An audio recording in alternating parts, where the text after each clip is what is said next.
What's up, everybody? This is Zach with the Nerd Cave News, the one-stop shop for all the video game news that you need to know. I am one of your hosts, Zach Dykes, joined along with, he's the guy that's on the side of the corner. This is Troubadour, Hobo Clown. What? Troubadour, Hobo Clown? Yeah, Troubadour, Hobo Clown. How's it going? All right, Trey, what do you think of that name? Because it's good. It has some thought into it. I still like Cheeky Monkey Jackson a lot better, though. Mm-hmm. So, for right now, Cheeky Monkey Jackson is the king of the hill. And Really? then every week we're going to put... Above Butters Whoopstar Washington? Yeah. Really? For me, it is. Yeah. Okay. All right, Troubadour. Yeah. How you doing, man? How's thy week been? It's been great. I'll say it's been a slower week, but had good weather. And I'll say I'm thankful for that. It's been a lot. It got a little cooler the last couple of days, so I'm thankful for that as well. Yeah. Oh yeah. So don't have to run that AC up just yet. Mm-hmm. Guys, you can support the Nerd Cave by going over to patreon.com/nerdcave, just like our wonderful patron and crew members, Brandon Hicks, Richard Newell, Daniel Sanford, Rushing Waters Yoga, Marilyn James, Martin Sager, and Brittany Harrison. Guys, go over, support us. Keep the lights on. Keep Derek's polo crop tops in high volume, guys. Like he's a man. He's sweaty. Like the crop tops. You can't just keep wearing them over and over and over. Like you got to replace those things. Yeah. So I mean, who washes them? So do I just not throw them away and replace them? Or you could use time for washing things. Or you could use them as rags to wash the cars in your skateboarding car wash. Showing off the calves. Yes, showing off them cabs. Amy's like, Derek, I thought you knew everything. My worldview is shaken. Yeah, I'm sorry, Amy. The Troubadour Hobo Clown came from a TikTok where there was a porcelain hobo clown playing an instrument. So that's where your name came from tonight. Okay. Please refer to me as Brittany the Granny B Harrison in the future productions. Okay. I'll make a note. I will make a note of that. Guys, we're so glad that you're here. We do this show on a variety of platforms. We do it over on Twitch, YouTube, and TikTok. You can watch us each and every week live over on twitch.tv/nerdcave network. And you can see us over on YouTube in a nice condensed VOD over there. Or you can get bite-sized pieces over on TikTok. Just search Nerd Cave Network on whichever platform that you're viewing it on, and you will be finding those beautiful, beautiful glasses welcoming you into the nerdy news. Just the big manly arms just wrapping you up in the news and saying, it's all gonna be okay. It's all gonna be okay. We're here for you. It's all gonna be okay. Now you sound like a creeper. It's like, hey, you want some candy? Hey, you are Troubadour Hobo Clown, so don't even at me. Don't even at me. All right, Troubadour, let's get into the gaming discussions this week. Insider claims Call of Duty 2021 will be held back so bad by the previously gen consoles, which we kind of talked about this on last week's burning discussion, where games that are coming out right now that are being pushed out and everything, some of them are trying to be on previous gens because they've got a much larger install base. And then we have the current gen, which is the PS5 and the Xbox One S and X. And we talked about, how to reach all of that. But this right here is something that, is pretty big because it is a huge, huge difference. So what are your thoughts? And apparently in the article too, they have a quote because the supposed name for this year's is going to be World War II Vanguard, and apparently it's going to be on last gen consoles, and then Infinity Ward's next game, which is next year, is going to be on last gen consoles as well. So it seems like they're pretty stuck in last gen, which I know like sports games, like they have like whatever their contract runs. They have to put games on older consoles for the first few years, even if new consoles are selling well and whatnot. It's not surprising that stuff is going to be held back. The first thing I thought was Black Ops 3 when it came out, right? It was originally just going to be PS4 and Xbox One exclusive. And then a few months after they did the reveal, they backtracked and it's like, hey, we're going to put it on PS3 and 360 as well. However, we're not going to include the campaign. It's just going to be multiplayer and zombies, and that's it. And then, it goes back to previous conversations we've had over the months about how last gen versions of games have suffered because the new gen stuff has been so much more powerful. It gives them a lot more horsepower to work. Mm-hmm. I keep telling you constantly how Dying Light 1 and Mad Max versions, the PS3 and 360 versions of those were canceled because they had too many complications. And then the Shadow of Mordor PS3 and 360 versions were delayed, and they took out the Nemesis system, the best thing about the game. So I know Activision, we all know, we're going to get into it later, and another news story, but Activision and Blizzard are all about that money. So I can't see, because, we talked about it last week about how, there's 100 million PS4s in the wild. You'd be a fool to not capitalize on that, if you can.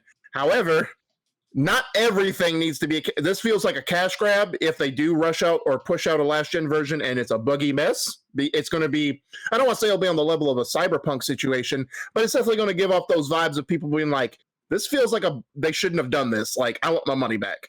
Yeah, it reminds me of being a Vita player. Long live the Vita.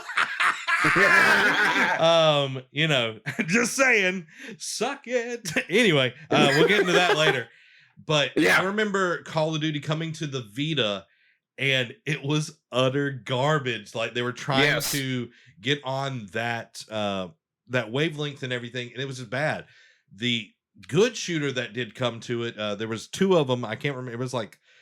It was some like weird number. I can't remember, but there was a Killzone shooter that was also on the Vita. Yeah. And it was really, Unit 13 the one you're thinking of? Unit 13 was it. That's right. Yeah. Both of them were very, very strong games, which Unit 13 still sells. Like, it has held its value. But Killzone. And you know why those two are so good? Because they're Sony. Yeah. Yeah. So both of those like strong games, and of course, Uncharted, Golden Abyss, really, really good game. Anyway, what I'm saying is like there's those cash grabs. Activision is a cash grab kind of company, unfortunately. So like, I can see them just putting it out there just to get money. I really could. Yeah. And I wonder if it's going to be a similar, like, granted, it would be one thing if this was Treyarch, right? Because the Call of Duty that came out was a Black Ops game, Black Ops Declassified on the Vita. Mm-hmm. So it'd be ironic if they were doing that this year, because, Black Ops 3 had, they had to cut out the story mode as a last minute thing. So I wonder if they're going to do that similar situation with Sledgehammer's game. Are they going to cut features out? Are they not even going to do a story for the last gen? We'll find out. Yeah, because I know like they did that, and then Black Ops 4 didn't even have a story. It was just the battle royale, multiplayer, and zombies. That was literally it. Yeah. Well, because they wanted to see, because people had just said, "Oh, zombies is the best part," and then they put it out, and they're like, people are like, "We want the story," and they're like, "All right." Yeah, it's crazy because like not everybody plays the story. I like the only reason I like really get into any Call of Duty game is because of the story. I'm one of the few. One of the few. You know, we're the cool minority. Kids. We're the cool kids. Yeah. There are going to only be so many that rise to the top. Only so many to rise to the top. But I'd be curious to see what they actually do. I think it will be a cash grab. Yeah. Speaking of people that love grabbing cash, Square Enix confirms digital E3 2021 event with planned announcement in June. I was making an Avengers reference there because, Yeah, I got you. So their official release, because they've been coming out with a solid lineup so far. Outriders just came out a few weeks ago, actually 3 weeks ago. Near Replicant is launching tomorrow. And then we have Final Fantasy VII Remake Intergrade, which will be releasing in June. Wonder if they'll give an update on that, because I forget when I think it's like mid-June or late June. It's around the same time that they're doing the press conference. They also will be announcing the rest of their lineup later, and we're also planning to make an announcement at E3 in June, so please keep your eyes peeled, in the quote. It's going to be interesting. Mm-hmm. Like, we're slowly, it's so different now. Yeah. It's how times have changed in the last 2 years, right? Mm-hmm. In the life and the time of COVID. Because, you know, we almost had E3 proper, like pretty much in the first few months of the year, like between January and March, we'd already know what the E3 lineup and like the schedules and all that would be. Or at least who's going to be there and plan to have press conferences. Now it's April, about 2 months away from all this, and we're now just finding out more and more stuff about who's going to be there. Like, we had the list of all of, what was it, a week or two ago? We had the list of a bunch of people who were going to be there, list of people who weren't. Throw Square Enix into that mix. It looks like it's going to be the crazy E3 week. Like, you remember the old days before everyone kind of spaced out a little bit more, when like there was like 8 press conferences in one day, and the Nintendo was a sole remnant on Tuesday morning. So it feels like it may go that route, because so many people are going to be there. But we'll see, because just because so many people are there doesn't mean everyone's going to do a press conference. Yeah, it could be, you know, a lot of them just be, you know, putting out videos that are E3 or whatever, of whatever games or gameplay of whatever they're trying to push, or DLC or whatever.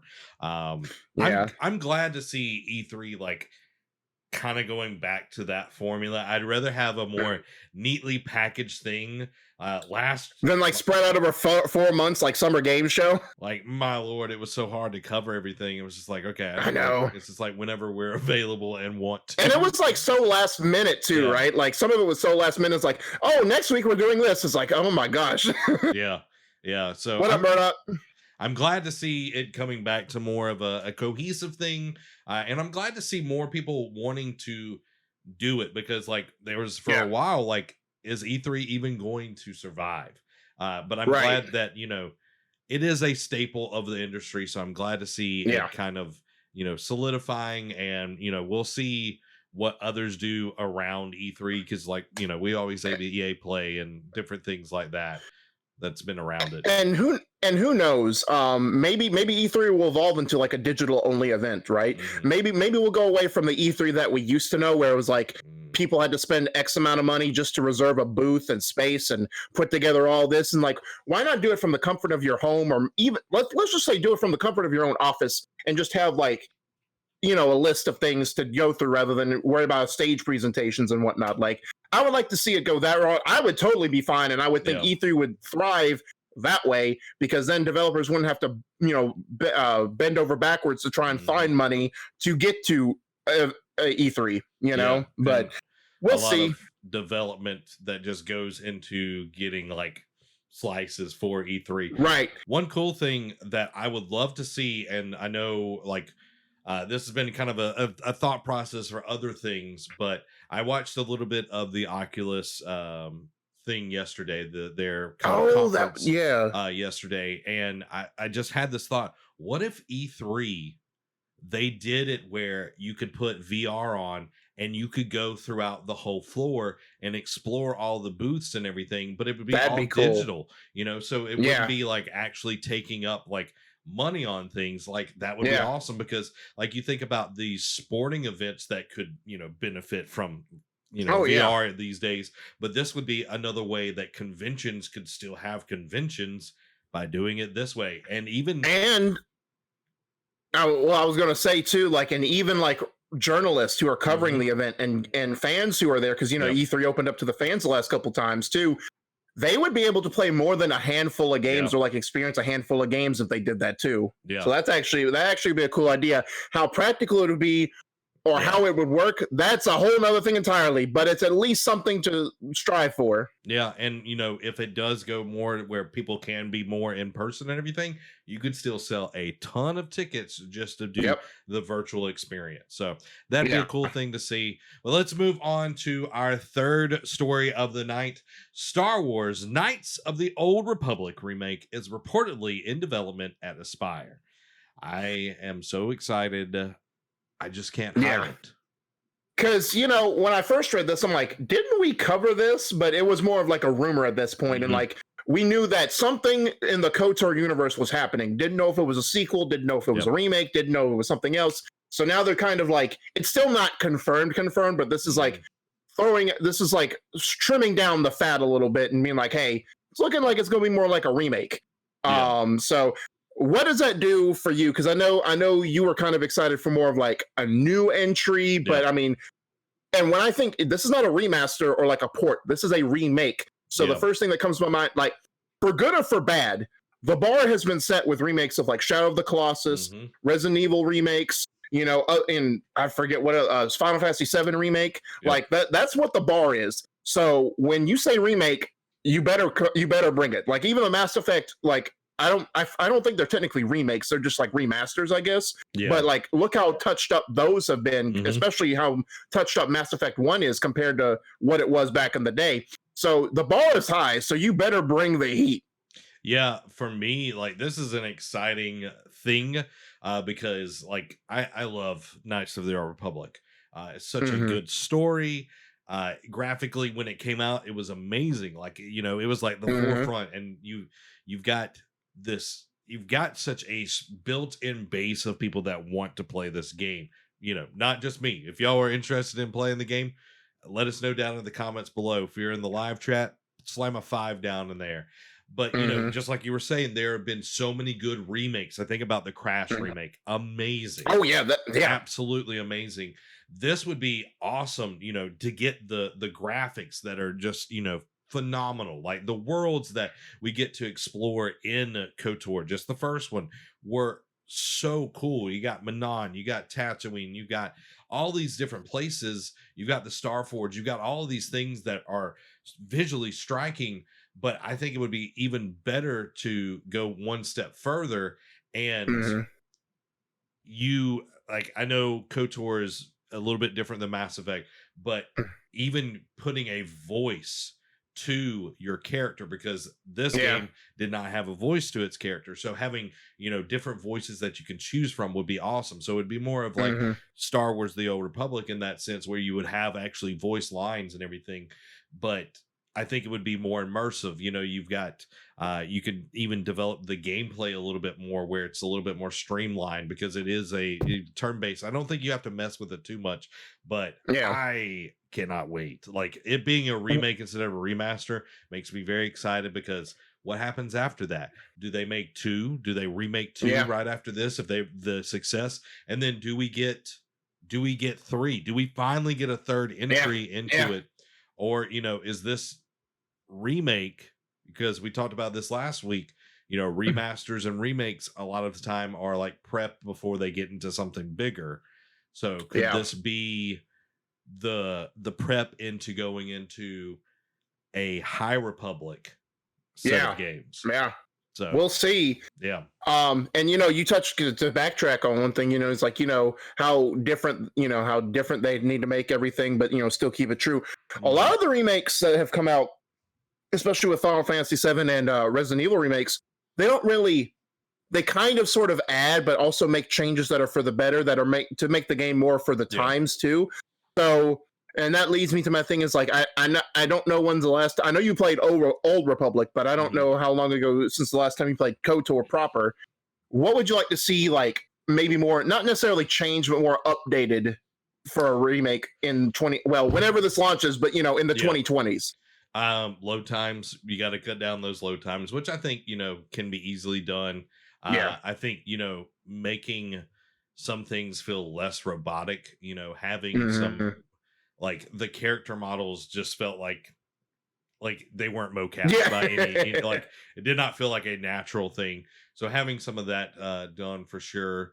Like you don't really have to do much story wise, but you can go with a more of a model that that Dragon Age Inquisitions had, where it was like it was more like real time, but you could still pause it and plan out your attack. So I would love to see that kind of model brought in where it's more of a, you know, you can have, you know, you could actually Yeah. feel like you're fighting instead of like, okay, I want this attack, this attack, this attack, and then switch over. Okay, I need you to heal, and then I need to do these three, and then switch over to your next party. Yeah. Like you could still could do that in Inquisition, but I would love to see it where it would be more free form, like the other side of Inquisition that they brought in and everything. They had it in 2 as well, but I think they did it better in Inquisition. So that would be my biggest thing, like gameplay wise, to introduce would be that, because everything else is really, really good. I would just like to have a little bit more free form and all of that. Yeah. So Dan says in the chat, you brought up Final Fantasy, and he also said Final Fantasy VII Remake was literally a different game altogether from the original. Yeah. In fact, I have a feeling they're going to make alterations to the overall story in future installments. Yeah, like more than likely. I feel with KOTOR in general, like the story is like Final Fantasy VII is like iconic as well, but I think like it's such a solid story. I don't think they have to make any alterations to it. It'd be cool to see Drew Karpyshyn come back and work on it, but I don't think that's going to be that big of a deal to happen and everything. But needless to say, I'm excited and I cannot wait. Yep. This coming up month, I'm ready for some Mass Effect. I'm ready for some Mass Effect. Oh yeah. Yeah, I'm about to say. Cannot wait. Now, my question, just as a side tangent, I guess you could say, since you brought up Mass Effect, are you going to? I know you played through all of them. Yep. Are you going? Which one are you going to play through them in order again, or are you going to play them out of order? No, I'm going to play it in order for sure. Okay. One is my favorite. Yep. Not because the gameplay is amazing. Two introduces a lot of much better gameplay, but one, the story is so much stronger in one, in my opinion, and it made me really love the world. So I'm excited to play them back in order and everything, and get like all the DLC, all of those things, and play it in one order. So I gotta finish up Ghost before I can jump into another game. That's my goal. That's my goal. Because from what I remember you playing in college, Mass Effect takes up a lot of time. Yeah, and that was when I played games for like 8 hours a day. Murdoch says 1 was my fave. See, I knew I liked you. Dan says, I think that Final Fantasy VII Remake is actually adding on to the previous story from the original. I got you. I played 2 and then stopped. You need to go back, man. You need to go back. To address Dan, and that's definitely evident with the Intergrade DLC, because I don't remember that being in, like, I've never played through Final Fantasy VII like no matter which time they ported it over, but don't remember that being a thing from what I've seen. Yeah. Let's move on. This one, this one's big. Yeah. You texted me about this. Yeah, for me to text about a news story, it's got to be big. For me to text about a news story, it's got to be big. Overwatch director Jeff Kaplan is leaving Blizzard, and Overwatch 2 is still in development. This was out of left field, guys. I was watching. They even say in the article that it's shocking. Yeah, I was watching Games Daily. Paris and Gary Whitta were talking, and then I saw in the chat Jeff Kaplan's left Overwatch. And I was like, no. I was like, someone's just trolling. Someone's just trying to get, it's like those random celebrity deaths that you just see. It's like, oh, so-and-so died. Nah. And then it kept popping up from different people. And I started searching on Google, and nothing was pulling up but like articles like, about Jeff Kaplan.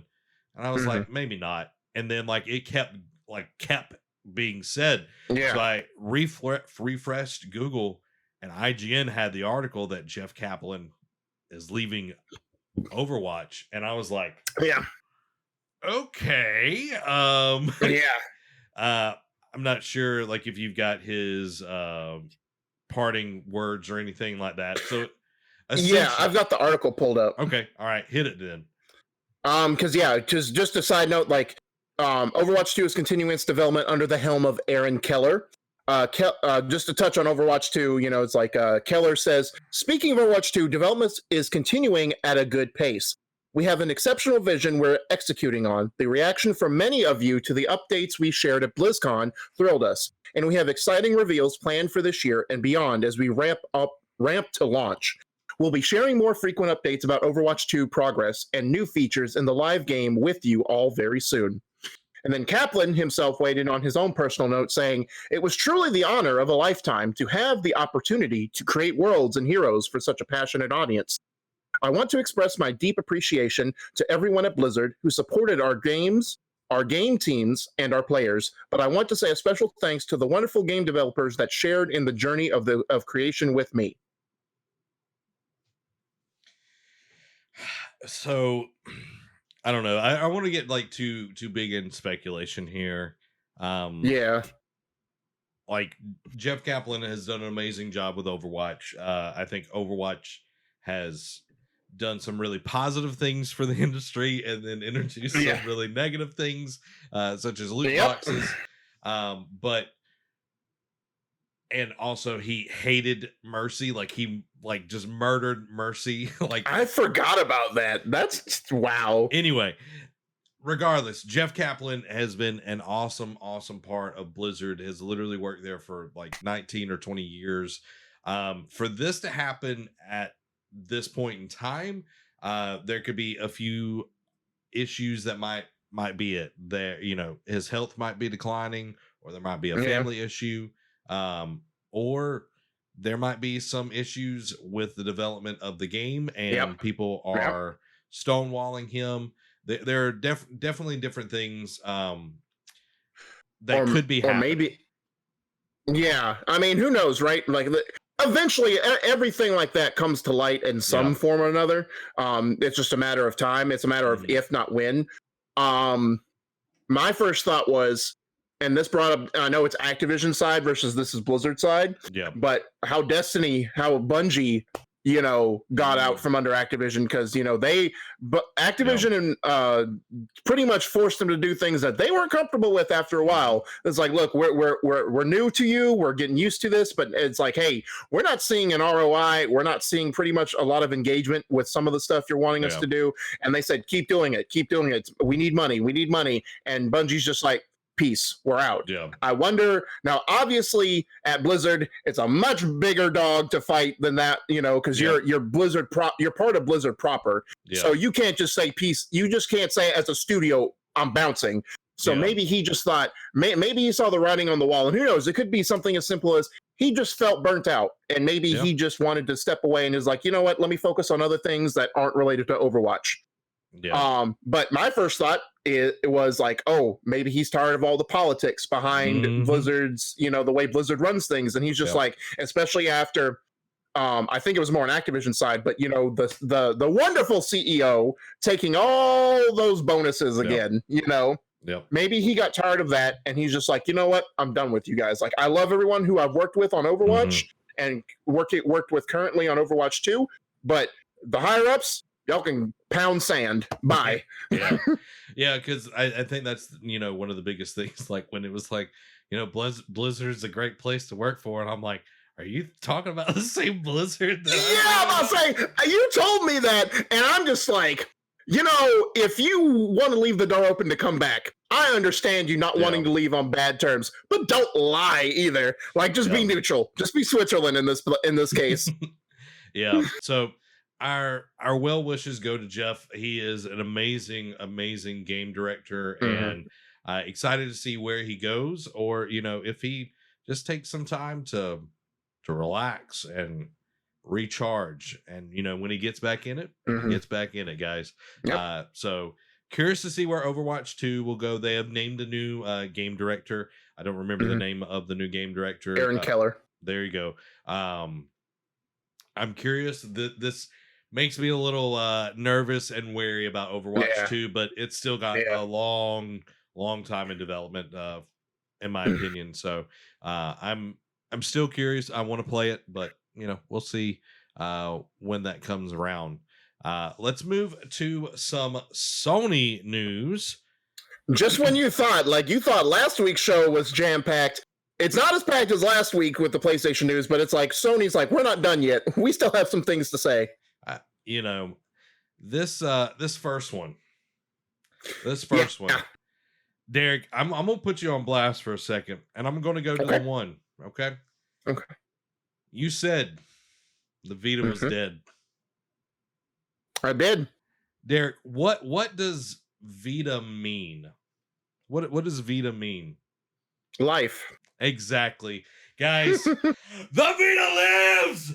The Vita lives! I'm wearing my Vita shirt tonight! Yeah! It's almost as if it was planned.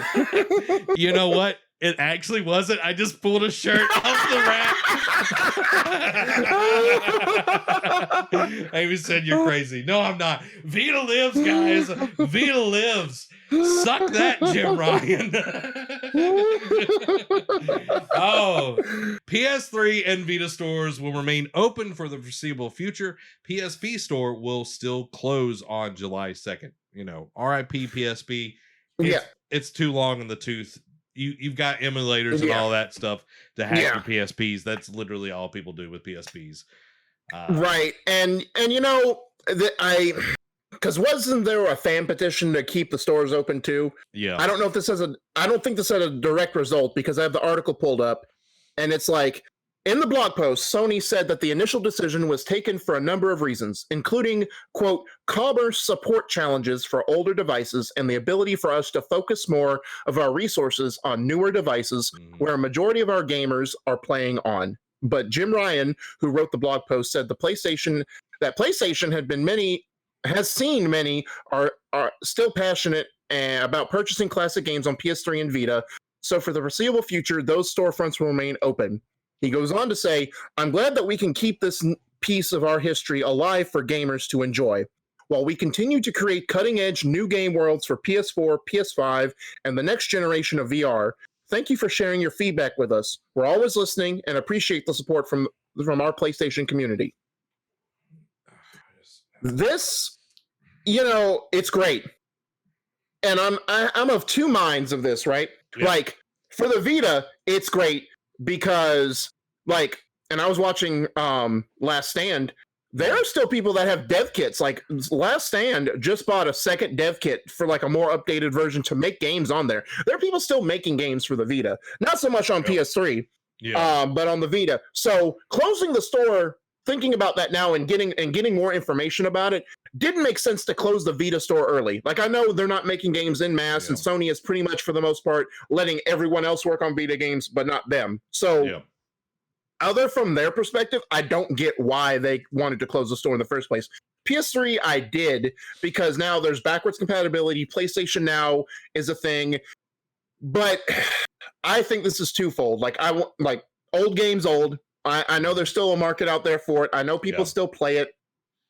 To me, how much will this cost you to keep it running, though, right? Eventually, the numbers will not support you warranting keeping the store open. At the same time, this is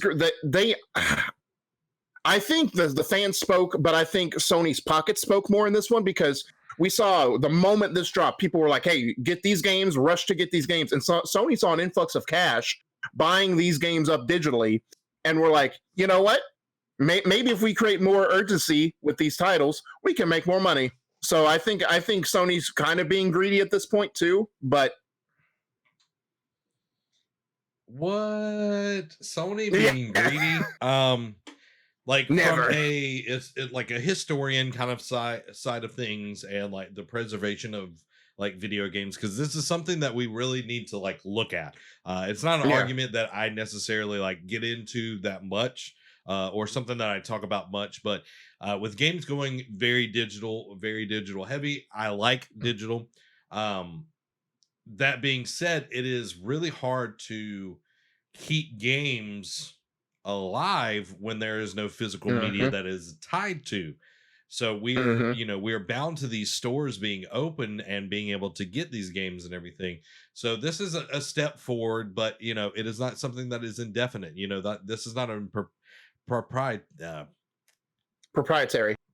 There you go. Whatever. It's not going on forever. Like there will be a day where, unfortunately, you know, they will cut off the PS3. You know, It's inevitable. Yeah, like the PS3 will be dead. The Vita will still live, but the PS3 will be dead. You know, so I think, you know, if we're going to keep things alive, keep, you know, historical things, you know, be able to say, hey, this is what this game was, you know, because we look at like games from the past and everything, you know, we've got emulators and all of that, but it's like having something to point to is so important. So, I'm glad that they did it. I'm not saying that they did it out of the love and the warm fuzzies, because a lot of people were like, "Oh, thank you, Jim Ryan." No, like Jim Ryan did it because there was money there. Right, like they saw how many people still wanted to play PS3 games and Vita games. It's like, you know what? Maybe not. Maybe it's too soon yet. Yeah. And I'd like to see like how much of influx of cash they got from this. You know, I don't know if they'll ever release those numbers, but and you know, you brought up something too. It's like, you know, how long do we keep this going? And it's like, how many? Because it was when Xbox, right? Back this is when Phil Spencer started taking over, right? And they came out that one E3 and it's like, you know what? We're bringing backwards compatibility to our system. And people looked at Sony. It's like, what you got? And it's like, we got PS Now, but that's about it. Yeah. But and we've seen the numbers for backwards compatibility. It's nowhere near what, you know, current games or like current gen systems are getting, obviously. So it's a niche market. So I always feel hesitant because I don't want to be like old man yelling at cloud a lot of the time and being like, you kids need to get updated and whatnot. Now, if you're playing on a PS2 and still ask if certain retail stores carry PS2 games, you need to upgrade. But, you know, at the same time, it's like, who am I to say you shouldn't play these games and you shouldn't enjoy these from time to time? You know, like I have to check my privilege, I guess you could say, because, you know, I have a PS5, even though according to you, I never play it, but you know, I proved you wrong this time. Because you knew the show was coming up. Yeah. You ain't gonna get me. But no, it's a two-edged sword. It's like great for the people that want it, but at the same time, why service the few, you know, compared to the many? Yeah. So that is our first bit of PlayStation news, guys. Troubadour, Hobo Clown. We're going to move on to some Days Gone news. This has been like, Days Gone has kind of just like been in the news because it's been in PlayStation Plus and everything. And the creative director, John Garvin, he been running his mouth a little bit. I'm about to say, well, now that he's no longer with Sony, he doesn't have to keep tight-lipped about a lot of things. Yeah. Creative director John Garvin says Metacritic score is everything at Sony. John Garvin also says that he'd be up for making a new single-player SOCOM game. He also said something else that you don't have in here that I saw floating around, that people should buy the blank game at full price if they really want to see a second one, a second Days Gone. Yeah. Or like just a sequel in general. Yeah, a sequel in general, because, you know, I understand where he's coming from. Yes, you need people to buy your game to show, hey, this is something worth investing in, continuing the story and all of that. That goes to the next point. Days Gone 2 fan petition has now surpassed 50,000 signatures. That's awesome, but money talks. Signatures walk. Like that's, you know. Well, and I was gonna say too, right? You know, there's a fan petition to keep the PlayStation stores open, and people are gonna point to, it's like, oh, look, this petition kept it open. And I said from the get-go, petitions aren't what they used to be back in the day compared to now. Petitions are nice, and very rarely they work. But there are more instances. It's like, yes, it's more happenstance. There's petitions, but if you see money behind it too, then that works. It's not because of the petitions. And I think with what Sony has been adamant about, like in some of these reports and I'll read off some of the quotes here in a minute. from to expound upon what Jim Garvin is talking about, or John Garvin, excuse me. It's going to be money, and I don't think this time the petition will work. Like it didn't work last time; it was with the money, but this one I think is going to be a Sony decision, and Sony has already vehemently, in some form or fashion, have basically said no to Days Gone 2, at least for Sony Bend. And it is what it is. Just to touch on too, it's a twofold thing. Like buying a game at full price, like. It comes off, it's true. It's like, hey, because how many times have we seen video games make majority of their money in the first 2 weeks of release of a new game? And like, most of the time when you see it on sale, you get it. But, retailers and other vendors have paid to have this game be put on sale. And it's more of like a lump sum. You don't make that full money back, and it's like PS Plus. Like Sony goes to these developers like, hey, we'll give you a lump sum on front to put it on PS Plus. And then look how much money Rocket League could have made had they not gone on PS Plus, right? Like, I know they're free to play now, but think about how many people downloaded and played Rocket League when it came out. Just think the same thing for Fall Guys. Look how much money that could have made.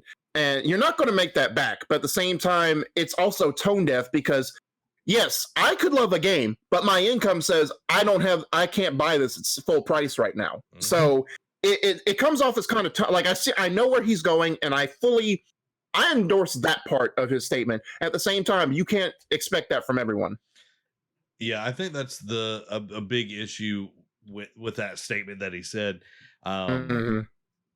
It's like, hey, I might want to buy a game, but me paying my electric bill, that's way more important than me buying a video game. And especially in the climate that we're in right now, it's like you having a job is awesome.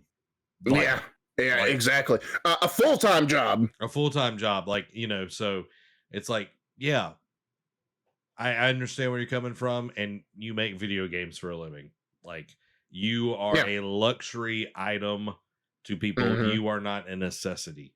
And, there's a ton of games.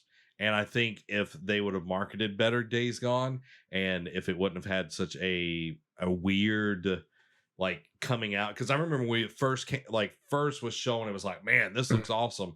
And then it just kept stumbling after that. It just the marketing, the push and everything, people were confused. Like, what is this game? Is like The Last of Us 2, even being mentioned around that? Everybody's like, well, are they going to come out in the same year? Like, people were really confused. So Sony kind of shot Sony Bend in the foot on this. Oh yeah. They said that, I don't want to say they set him up to failure, but they didn't set him up to succeed either. And just to touch on the Metacritic score, he's not, Garvin is no longer part of Bend Studio, obviously. So he's basically, like I was saying, he's free. He's pretty much just saying whatever he wants to get off his chest at this point in time. But he made it clear that having a lower Metacritic score is basically a death knell for getting your game built up as a franchise. Quote, this is just reality of Sony. This is just the reality of Sony. Metacritic scores everything. If you're the creative director on a franchise and your game is coming out to a 70, you're not going to be the creative director on that franchise for very long. And that pretty much points to why Sony already went ahead and nixed, because, last week we talked about, they told him in September, they made the pitch in September for the sequel to Days Gone, and Sony said no. That was barely half a year after the game had come out. So Sony made a quick decision on Days Gone 2. Just to touch on the Days Gone, just to touch on the SOCOM thing, he's talking about if he wants to come back, if he were to ever come back with Sony and they gave him a SOCOM idea, he would be down for that. And this is apparently David Jaffe's getting a lot of credit for this, because apparently he's, whatever show he hosts, a lot of people come on, because Garvin said this on his show. That Ben, following Days Gone release, noted that SOCOM was a hugely successful IP back in the day and frequently outsold Siphon Filter. Asked about what dormant IP he'd like to have a crack at as a viewer, Garvin responded, SOCOM had such a huge following when it came out. It was always outselling Siphon Filter 2-1, if I remember right. It was just a huge, huge thing. And when SOCOM creator Seth Luisi was running that group, and they were innovating with the headsets, and they had all this cool stuff going on. I think a story-driven version of that kind of game would be great. Here's how you compete with Call of Duty: is you don't do the big multiplayer mode. They've got that covered. But Call of Duty story kind of sucks in my opinion, and they've had some games that have kind of been pitched, or they're coming out like 6 Days in Fallujah, that are ultra jingoistic. And I would love to see a combat game that's based around an individual's experience, because there's been some really good movies that have come out. Yeah, like I remember playing SOCOM back in the day. I love that game. Yeah. It was so different compared to any other shooter, Medal of Honor, Call of Duty, Siphon Filter. Like I love Siphon Filter. It was amazing. But yeah, SOCOM was so different. And then, like you said, the headset, like that was such a cool thing. You know, so it'd be awesome to see it come back. But I think him, like you got to be careful like what you say, because it will affect who you will work with. Him saying about the game, buying a game at full price, not really cursing yourself. You saying that a company bases the success of your game or like the future of the franchise on Metacritic, not so corporate friendly in Sony's mind to me. If I just looking at it from that perspective, but Zipper Interactive, their studio closed. Like I know they did SOCOM 4, really well done, and then they did like a multiplayer centric SOCOM game, which didn't really do that well. Yeah. So that, and I don't want to say that closed the studio, but it didn't help keep them open either. Yeah, so that cut their electricity off. Yeah. Well, and too, SOCOM, I never played a SOCOM, I'll be honest with you. I've always heard great things, never got a chance to play them. Yeah. Him doing if this was several years ago, him saying he'd want to do a single player SOCOM game would be great. And I still think it'd be a great idea. However, the way Sony, especially when we talked about last week, that Sony's buying more into multiplayer centric, or not centric, but multiplayer games. Yeah. That would be tone deaf for them, because that's not the way Sony wants to go into the future. Sony's they would want to do is hey, we doing a single player campaign, great. What are you going to do for multiplayer? Yeah. So, yeah, and SOCOM is set up to do multiplayer as well. Like I know he would want to focus a lot of the energy towards the single player and everything, but multiplayer keeps people playing the games, which you can sell a lot of things. You can do do the Fortnite thing, battle pass and all that. Fortnite and Warzone are the poster childs for why people want to keep doing battle royales. Yeah, which was interesting. We talk about it, I think, later. That Apex hit 100 million last week. Yeah, before Warzone, Call of Duty. That's crazy. That's crazy. Let's move on to our next bit of Sony news. Marvel's Avengers creative director leaves Crystal Dynamics and rejoins Naughty Dog. Yeah. So the only reason I brought this up is how it's funny, because I know I'll get to it in the quick hits, but their next thing, their first seasonal event is out now for Avengers. And he said it's in great hands when he left. Whether he intended to or not, he wanted to make sure it was on a positive note he left, not because it was some backdoor politics or anything that he left. However, you coming back to Naughty Dog, because he left Naughty Dog for Crystal, and now he's coming back to the one that he brought to the dance. Yeah.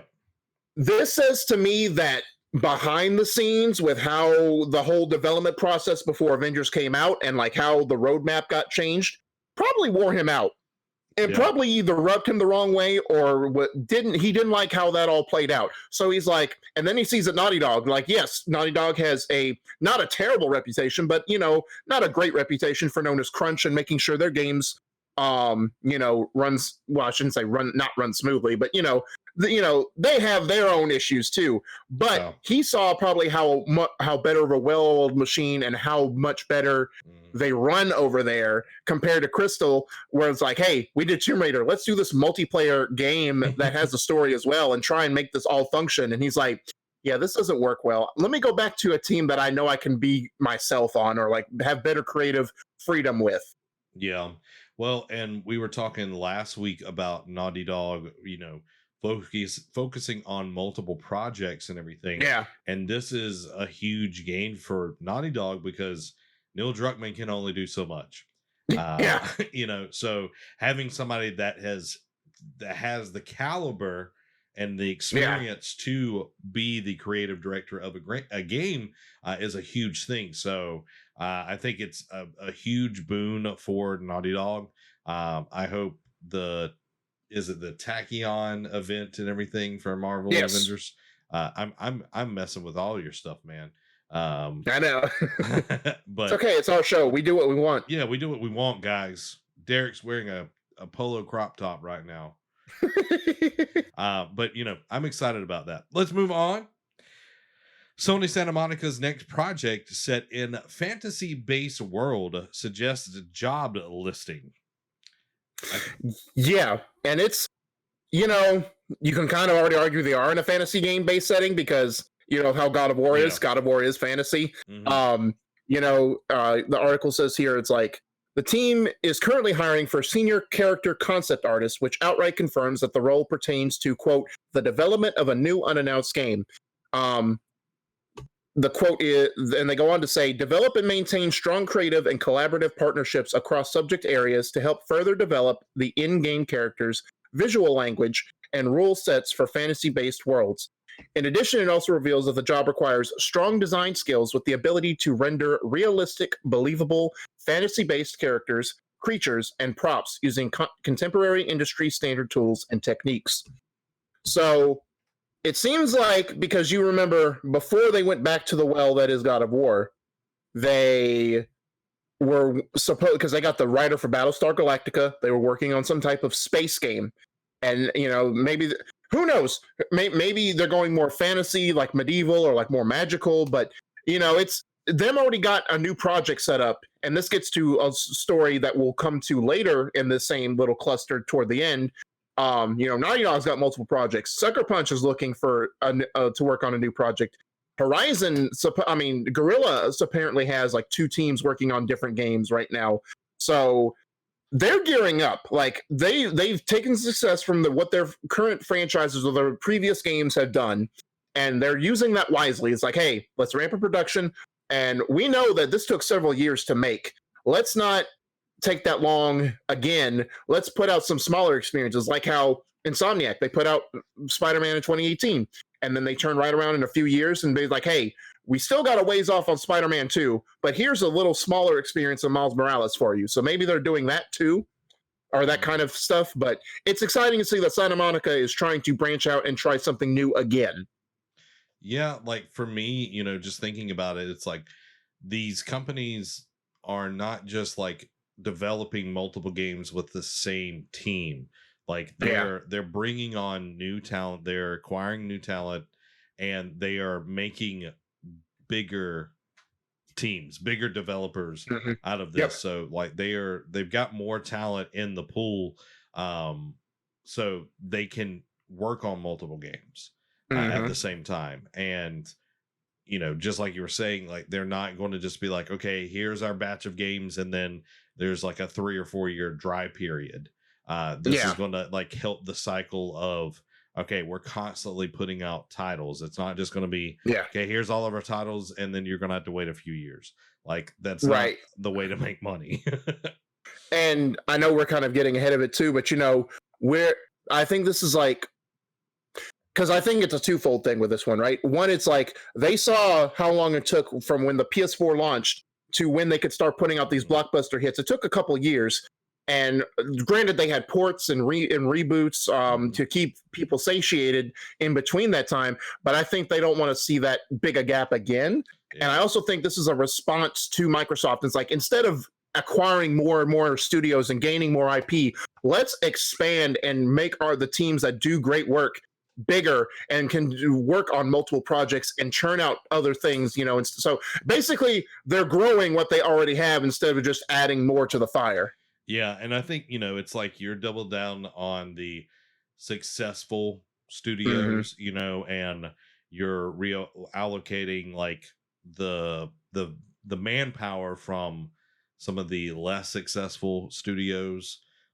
Like I really feel like Media Molecule are on the chopping block here. Yeah. So they've got to do something pretty spectacular. Like they can't make another indie game and try to take 10 years on it. I think they're also going to see Dreams Creation Tools run their course. I think they may. My thought process behind that is they may try and outsource the creation tools for Dreams outside of Media Molecule, and once they do that, it's like you're no longer needed. Goodbye. Yeah, like I think they'll absorb them and be like, okay, you know, because a lot of stuff is like working from home right now, but it'd be like, okay, you know, you can work at your home for 6 months. You know, you have the opportunity to join X studio, which is close to you or where we need you to go, and if you don't want to relocate, then it was nice working with you. You know, right? And then you're promoted to customer. Yeah, promoted to customer. Moving on, Sony confirms Play at Home update soon. More free PS4 games coming. I'm glad we're getting games. I'm glad we're getting free stuff, guys. Yeah. And I know they originally, and who knows, maybe they're going to extend it because I know they were only going to do this for a 3-month period. You know, they have some pretty much bangers out already. You know, like they have Ratchet and Clank 2016, Astrobot's out there, great PSVR game. The Witness, a great puzzle game. Subnautica, and I know it's another quick hit, but Horizon Zero Dawn just came out for Play at Home is free right now. So I don't remember if the complete edition. So it's great. Like they keep the hits rolling, and you know it's just like them putting out their better selling or bigger title games on PC. You know, Death Stranding and Horizon, and now they're putting out next month is Days Gone, and then who knows? Because you know we've got God of War 2018 and Last of Us in the pipeline that's rumored to be coming to PC as well. So let's see. I'm excited to see how that goes, and like just more games. Like get your games in people's hands. Like the more people that play this, the more people will be hyped up and more anticipated for the sequel that's coming out. Because we know Horizon 2 is this year. I have a feeling at this point, if the PS5 shortage continues, they may delay it again, or they may delay it out of 2021 because they've kind of already did that with God of War Ragnarok. They said last year, "Oh, it's coming in 2021." I said, "No, there's no way Horizon 2 and God of War is going to come out in the same year." So. We'll see.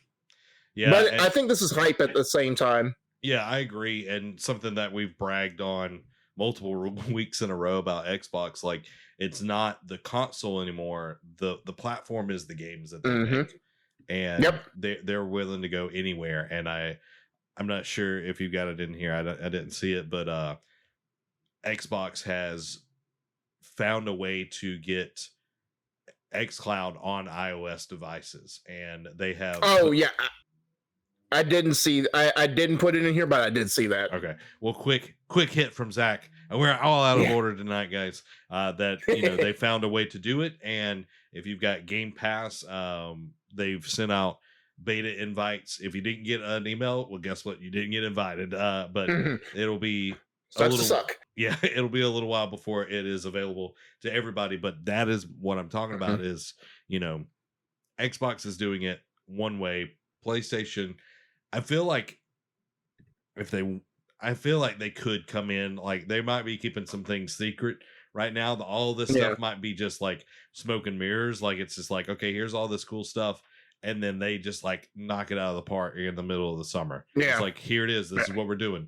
This is the new PS Now, or the new PlayStation plus, you know, whatever. Something. Well, and you know, we talked about it last week. Like David Jaffe, like he couldn't say anything, but he's just like, look, they're working on something, and who knows whether he was just blowing smoke or he had some insider knowledge. But he said, look, they're working on something, whether it's this year or whether it's down the road, but they're working on something. Yeah. So I'm curious what that's going to be. A rumor, PlayStation Plus Video Pass announcement is coming. Will add movies and TV content to PlayStation Plus.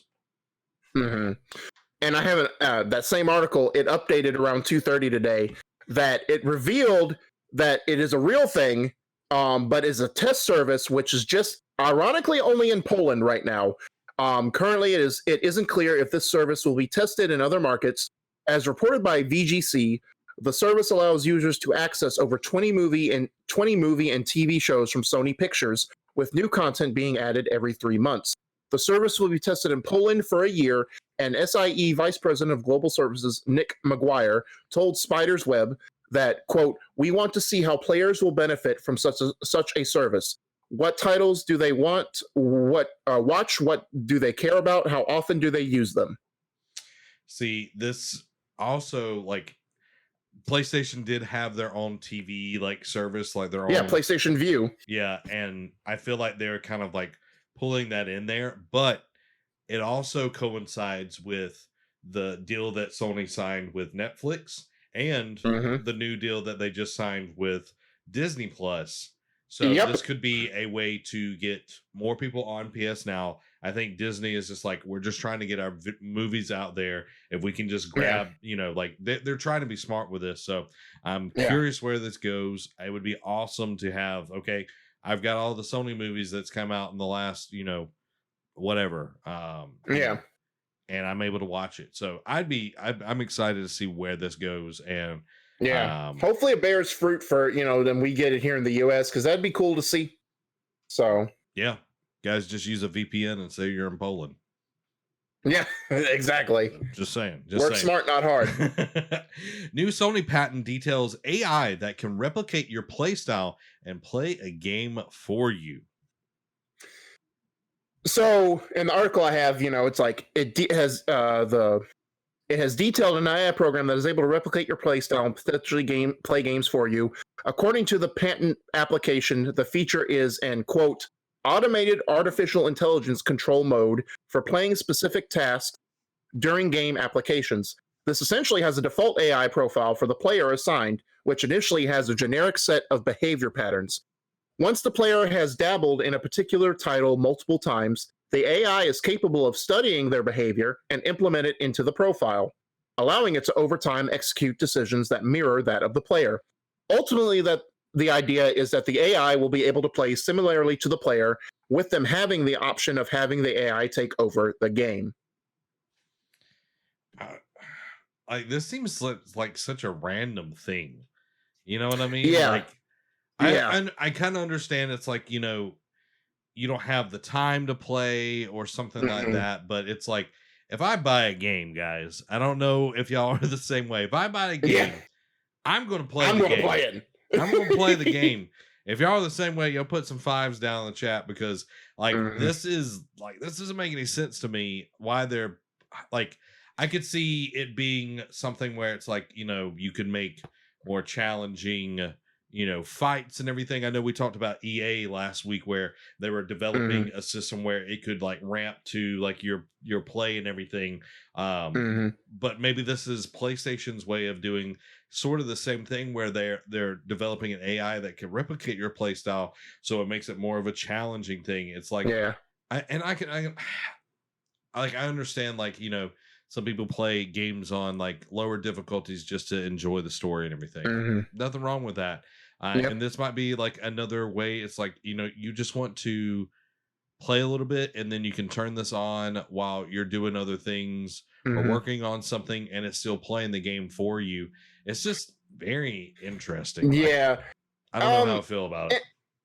And, me either. Like, I don't want to say it comes off as like, oh, lazy gamers, because, people do have time constraints. Like, the world we live in now, it's like, but if you're not doing 20 different things, you're failing as a human being, apparently.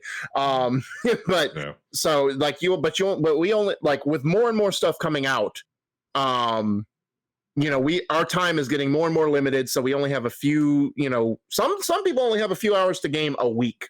So, and that's fine. Like, to me, this makes more sense for like New Game Plus, or like playing on harder difficulty. Because if you're playing like a game for the first time, like God of War, let's just use that because that's my favorite franchise. God of War 2018, right? If this was implemented then, I don't want stuff ruined for me, or like miss big story moments. Like, now if I go through and replay this and I'm having a difficult time beating this boss or these characters or this area on a higher difficulty, then I'll turn that on and be like, look, I don't have time to play this 20 times over and over again. Do this for me. You know, and that's what in the article it states that, right? It's like after you play it X so many times, it learns and it adapts to the game. So to me, that kind of makes sense for like after you've already played through like a story-based game. Don't know if it would be practical for like a multiplayer setting because every player has different skill sets. But to me, this is not a practical thing unless you play at a higher difficulty. Derek, what you're saying to me is it doesn't make any sense, because if you suck at the game is going to learn to suck, and then you turn it on, and it just keeps sucking. It's like playing Dark Souls. It's like, all right, beat this for me. And it's like, you have died 200 times. What? And it's just like the guy just stands there. But it's like, I'm thinking of like, okay, the Valkyrie Queen. It's like, yeah. Oh my God. I like, trauma. I hear the choppers. Good morning, Vietnam, guys. PS5 generation will have more exclusive software than ever before, says Jim the Hitman Ryan. And this goes back to what we touched on earlier, right? It's like, I feel like this is their response to everyone saying, it's like, oh, why aren't you buying as many studios as Microsoft is? And Sony's like, look, less is more. And if you cultivate and build on that thing that you love so dearly, it will prosper better than if you just kept adding more. Like if you keep stoking the flames, they're going to go out or cause a huge forest fire. One or the other. But in the article here, it states, speaking to during an interview, the executive revealed that Sony has been, quote, steadily investing in high quality games for PlayStation and didn't rule out the possibility of investing in future acquisitions. Quote, we have been quietly but steadily investing in high quality games for PlayStation, and we will make sure the PlayStation 5 generation has more exclusive software than ever before. We have engaged in mergers and acquisitions several times in the past, such as with Insomniac Games. We will not rule out the option in the future. The conversation of exchanging ideas with Microsoft is ongoing. It's some extremely interesting stuff, and I hope to announce our cloud strategy when the time is right. While we could use the cloud for our technical infrastructure, the cloud game experience we offer will be unique to PlayStation.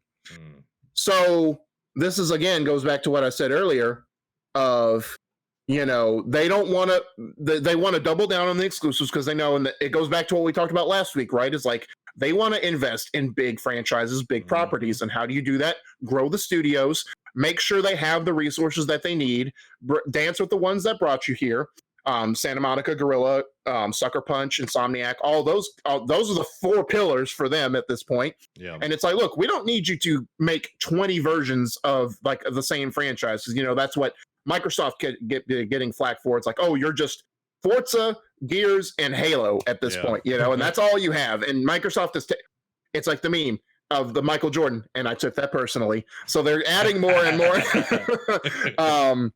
They're adding more franchises, you know, and they're letting other studios get creative. That's why you see, not Entwined, Wild, or what is it that Rare's doing? It's like that Spirit game. Oh my gosh, what is it called?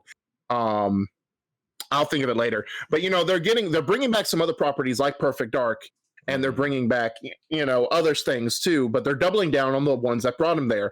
Sony's doing the same thing. They're letting people invent, be creative, but they're also going to make sure that the franchises and studios that made them successful and put them on this pedestal are taken care of. Because if they're not taken care of, you're going to fail.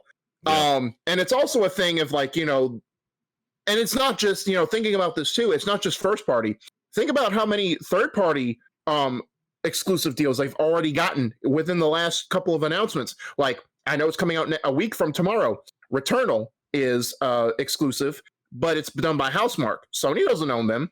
They've gotten exclusivity rights for Forspoken, that the new Square Enix game is working on. They've got exclusive rights to Final Fantasy 16 already, and then they have timed exclusive deals with, like, I think Kena Bridge of Spirits is a timed exclusive. Several indie games are timed exclusives, but like Deathloop and Ghostwire Tokyo are timed exclusives too. So I think that's going to fill out the gap while their first party studios are working hard on these other games or like sequels or what have you. So that they're helping them out by going to third party studios and be like, hey, we'll give you a large sum of cash to put your game on our console for a time. Yeah. It reminds me of early PS4 days. Yeah, Very, very much. And Ghostwire Tokyo. Man, that yeah. gameplay was, oh god, it was bad. There's a reason that hasn't had a release date or more gameplay footage, because Yeah. they know they need to Yeah. work on some things. Like, it looked really cool the E3 before, and then it was like, Yeah. The game you were looking for was Everwild. That was the name of the game. Thank you. I knew it had Wild in the title. I just knew it wasn't Wild. That's the Michelle Ancel game. Yeah. And the what it was, the Spirits one you mentioned. I can't remember. No, that was the one I was thinking of. It was Everwild. That was the one I was thinking of. What is the name of that one? I can't remember the name. The Bridge. Kena, Bridge of Spirits. Yeah, there you go. I can't wait for that one. That one's going to be dope. Me too. That one's going to be dope. All right, guys. We have hit the big gaming discussions. We hope that you're enjoying the show so far. If you are, make sure to hit the like button, hit the share with somebody. Go follow us over on twitch.tv/Nerd Network, and make sure to go check us out on TikTok, the Tiki Talk, to the tick, to the talk, to talk. Because, guys, we're getting into the quick hits. Yep. Derek has been. We're not done yet. Derek has been. He's got a speed bag out all week, and he's jabbing, he's bombing, he's weaving, all of that. That's what he's been doing all week, guys, while he was in his crop top polo shirt. So, Derek, with the belly button tassel. Oh yeah. Derek, take it away with the quick hits. All right. So first, sad bit of news. Amazon has canceled its Lord of the Rings MMO game. TV show is still in production, not the game.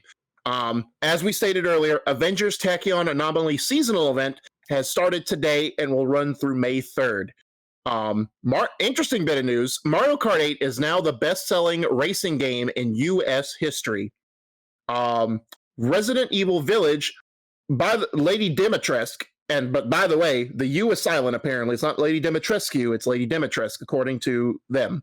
Will stalk the player like Mr. X in the Resident Evil 2 remake. Kind of, if you saw the videos and seen the gameplay trailers, you kind of already figured that out already, but it's nice that they're confirming this, and it's like, all right, you like Mr. X, you like Nemesis, we're giving you a new age version of that. Double Fine reassures fans that Psychonauts 2 will release this year. If this was in September, I'd have high doubts, but since it's April, I have high hopes that they will stick to their word. Celeste developer unveils new 2D action title, Earthblade. New Apex Legends character, Valkyrie, who's a Titan pilot, it was revealed. The 8-minute story trailer for that is up on YouTube. Very intriguing from how they're going to integrate the Titanfall lore into Apex. Off of that, new Respawn announces Apex Legends Mobile is coming out in the near future. Off of that one, EA announces standalone Battlefield mobile game is slated for 2022, which is an interesting one. Well, a fun one. It's not really gaming related, but in the gaming universe. We know Lego Mario is a thing. There was leaks early in the week. They have officially confirmed that Lego Luigi expansion is officially confirmed.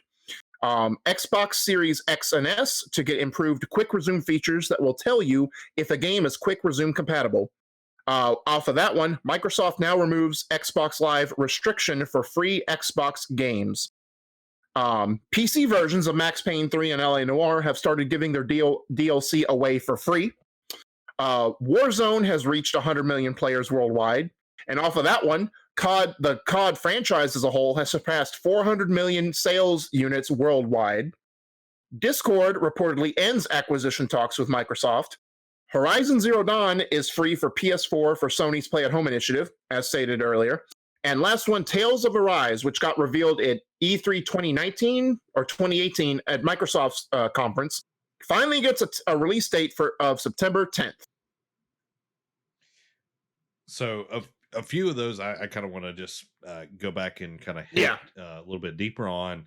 The seeing EA get into the mobile space just reiterates what we were talking about last week with Sony, kind of jumping into that as well. There's money to be made here, and you can see it from Fortnite is on this already, PUBG, COD, So they're trying to definitely get into that market and make some money and everything. And coming out with Apex Legends, I think, is a really cool way to start it for sure. And it's true to and it's made sense for the battle royale games, right? Like I know COD did their own thing, like it's really not war zones on mobile, really, but PUBG, Fortnite, and now Apex on there. It only makes sense. It's interesting that Battlefield's going to be on there, right? Because it's like, how will that play? Because I know technically Battlefield did a battle royale for Battlefield 5, wasn't that successful from what I remember. So I'm interested. I know it said it's next year and it's going to be its own standalone title, but I wonder how they're going to do that. I think it might be more like Call of Duty Mobile, which Call of Duty Mobile does have a battle royale mode, if I remember right. So it might be more of just like regular multiplayer, but on the mobile device and everything. And then what was the other? Discord cutting discussions and everything, I think is really a good sign. I know that was something that we were concerned about, with Microsoft taking over it and everything. So kind of excited that is off the table. Too. Off the table. Me too. So because I know even people in chat had reservations about how if Microsoft would ruin Discord if they did buy them up. One thing I wanted to touch on too is one's a side note. One's the Xbox update will let you know if a game is quick resume compatible. I guess I didn't know that was a thing, like that some games don't have quick resume. I just figured because of the infrastructure of the system that all games would have that feature. So it's kind of interesting that they didn't, but they at least let you know now. Mario Kart 8, best-selling racing game in US history. That's huge for Mario Kart in general because there's been a lot of racing games and a lot of successful racing games. Like you think of all the big Need for Speed titles. You think of Gran Turismo 5.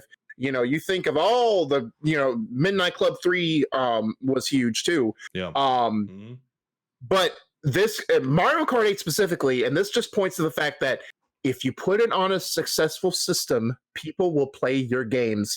I want to know if that includes the Wii U sales or if that's just the Switch. That's what I was about to say. Because you see the NPDs for Nintendo and you see all the attach rates for every of the top selling Switch games, and Mario Kart's up there, and it's holy cow. Which also begs the question, when are you putting out Mario Kart 9? Nintendo, you see that people are craving a new Mario Kart experience, just do it. Hey, if it's selling like that each month, hey, don't kill your cash cow. That's you're right. How they're thinking about it. I feel like it might include the Wii U numbers on that, but at the same time, that's not going to be a lot of numbers. No. If you hit 1 million on Wii U sales, I'll be shocked. Yeah, definitely. So I'm excited. If you do look at the MPD numbers, I think it's 3 out of the top 10 are Nintendo franchises. Yeah. So it's kind of crazy, how well Nintendo stuff sells, but there's quality in the games that they're selling. So I'm very, very happy for them. So guys, because if Nintendo does one thing well, it's polish their games. Exactly. And they're not turds. They're not polished turds. Right. Well, guys, maybe on the Wii U, but not anymore. No, not anymore.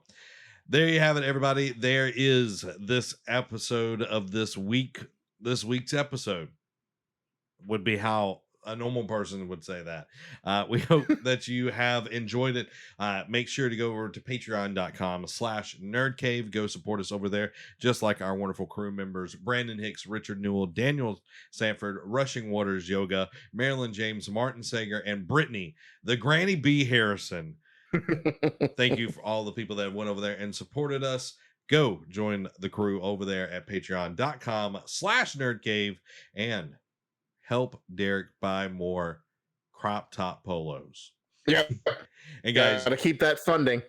Make sure you can check us out over on twitch.tv/nerdcave network when we do the show live each and every week, or go over to youtube.com/nerdcave network and check us out on the replay over there, or go over to TikTok and get the little nuggets throughout the whole week. as we get ready for the next show, guys. Thank you, everyone that has come and watched us on the live stream. We love you guys. And Derek. Mm-hmm. Nope, Troubadour. that's not my name. Yep. Troubadour Hobo Clown. Yep. I appreciate it, man. It was a good show. Yeah, it was. I always enjoy it as always. All right, guys.